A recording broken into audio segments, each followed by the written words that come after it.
Going on, everybody? I told you I was going to blitzkrieg the videos today.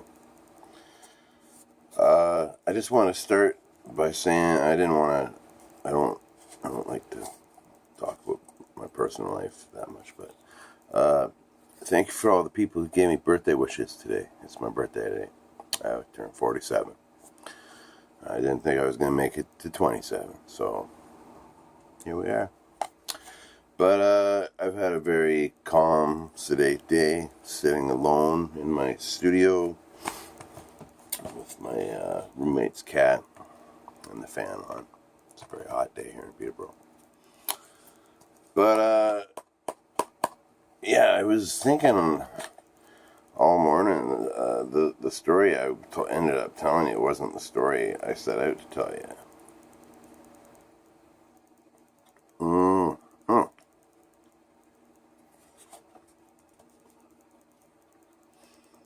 Mm-hmm. It wasn't at all. It just went that way. I'm like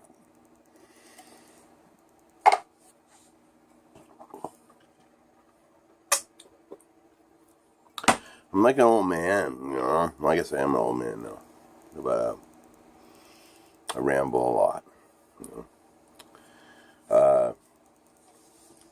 But I played with Dan Ackroyd once. And that was pretty cool. That's what I want to talk about. It was that night. I was in Kingston with the Silver Hearts. And this was pretty close to the beginning of our career because I still drank at the time. I was with the band for about 15 years, and I was sober for about 13 of those years, I guess. But anyhow, I still drank at the time, and it's one of the nights I kind of wish I didn't. But we're playing in Kingston, and there's this guy in Kingston named Wally. Wally's kind of an ex-biker dude, very cool guy.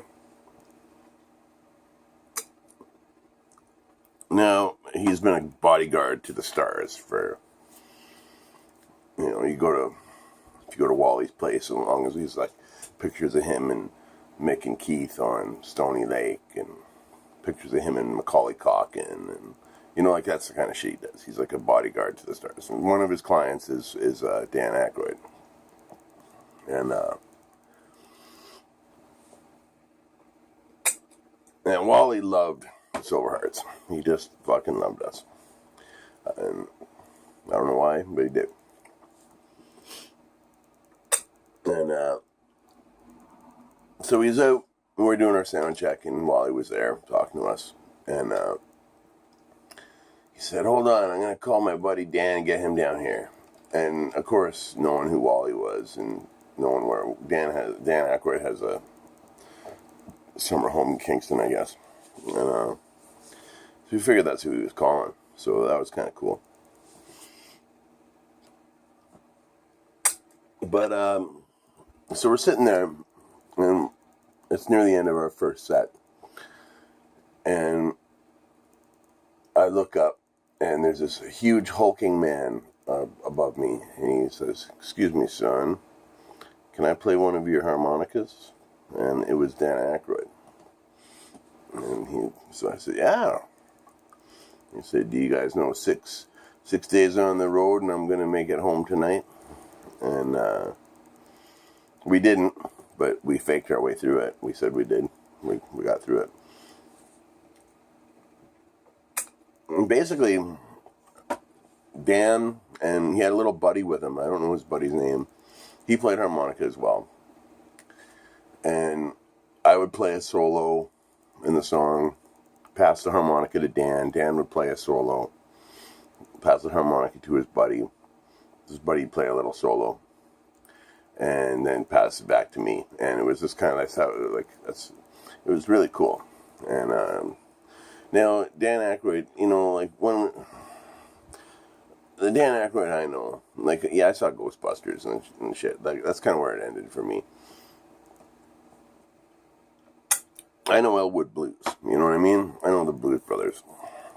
And Elwood Blues, he was a young, skinny guy in his early 20s, I'm sure.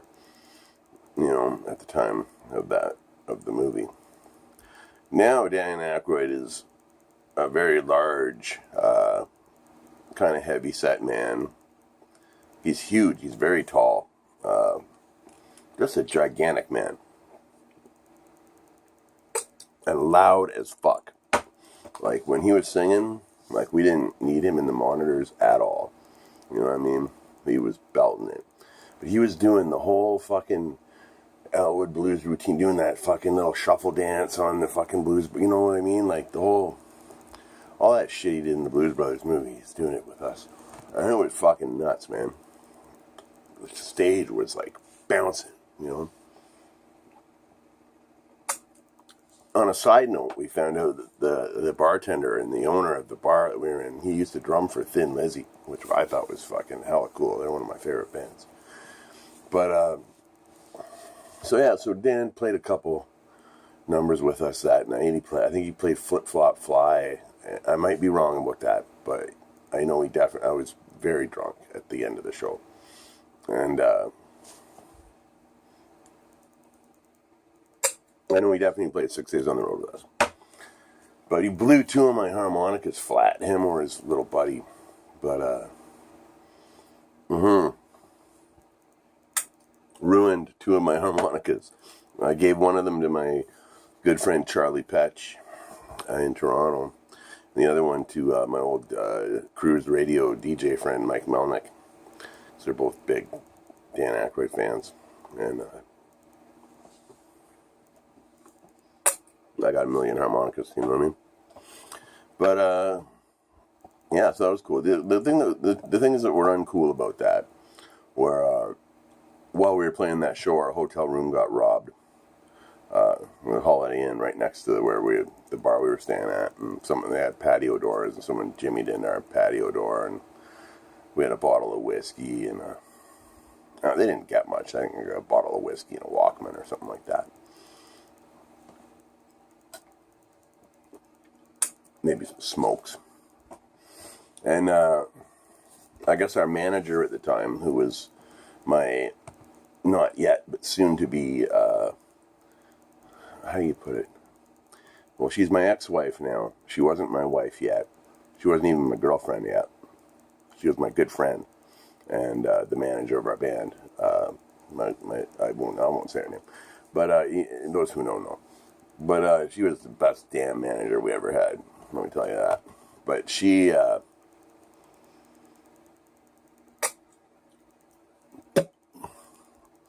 was the one who talked Dan Ackroyd's entourage, him and his entourage, into coming and sitting in with us, I guess. And I guess that wasn't a very likable experience for her, which is thank you for doing that. That's right. That's all I can say. Thank you for providing us with that opportunity. But yeah, it was a pretty cool night playing with Dan Ackroyd. He broke 2 of my harmonicas. We played great with him. It was totally fucking cool time. But yeah, he's someone. It's probably the most famous stage experience I've ever had with somebody famous. Yeah, I'm just sitting here finishing off my day, and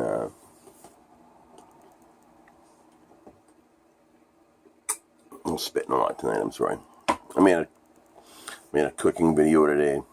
It's not so much a cooking video as a review of a product I got at the dollar store for $1.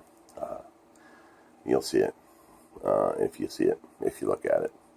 And I put a new music video up today of a song I played on this little baby right here. This is my little go-to here. The saddest guitar ever made. I made this on a Friday the 13th in last year. And really, that's about all. I don't know. Probably nobody's going to watch this video. But I hope if you do. And I hope if you do, thanks a lot. Thanks for your support. Listen to CFFF 92.7 Trent Radio in Peterborough, Ontario this week, or this Tuesday from 4 to 5 for my radio show, Warehouse of Strangers. One day I'll get the name of that right. Warehouse of Strangers Radio. And